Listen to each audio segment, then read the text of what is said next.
चौथी समस्या, hidden charges और फीस। मैं चाहूंगा आपके माध्यम से ये नाना प्रकार के चार्जेस जो आज मैं सदन में लाया हूं, ये माननीय वित्त मंत्री जी तक पहुंचे, ताकि देश के आम आदमी की जो जेब बैंकिंग सिस्टम काट रहा है, ये उसे पता लगे, ग्राहक को भी और माननीय वित्त मंत्री जी को भी। पहला, मिनिमम बैलेंस पेनल्टी। यदि आप न्यूनतम बैलेंस नहीं रखते हैं तो 100 से 600 रुपए प्रति माह बैंक आपका काट लेता है। इस चार्ज को लगाने के बाद बैंकों ने वित्तीय वर्ष 22-23 में 3500 करोड़ रुपए मिनिमम बैलेंस पेनल्टी के नाम से लोगों से वसूले हैं मैडम।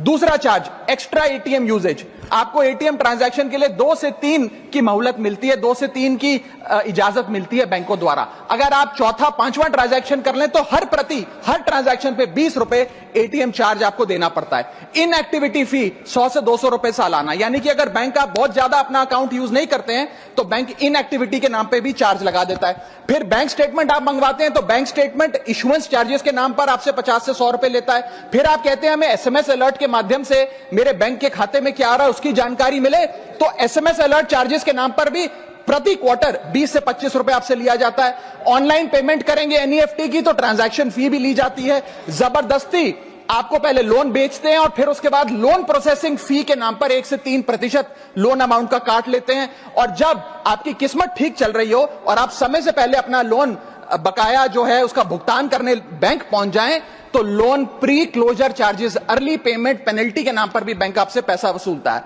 साधारण सा सिग्नेचर बदलवाना हो, नॉमिनी की डिटेल्स बदलवानी हो, उस चेंज पर भी 200 रुपए प्रति ट्रांजैक्शन के नाम पे बैंक आपसे पैसा वसूलता है। और डिमांड ड्राफ्ट पे ऑर्डर बनाने जाएं तो 100 से 200 रुपए प्रति डिमांड ड्राफ्ट आपसे पैसा वसूलता ही वसूलता है। यानी कि कस्टमर्स की जेब काटी जा रही है और कस्टमर्स को पता भी नहीं लगता कि कितना पैसा बैंक इन नाना प्रकार के चार्जेस के चलते आम आदमी से वसूल रहा है।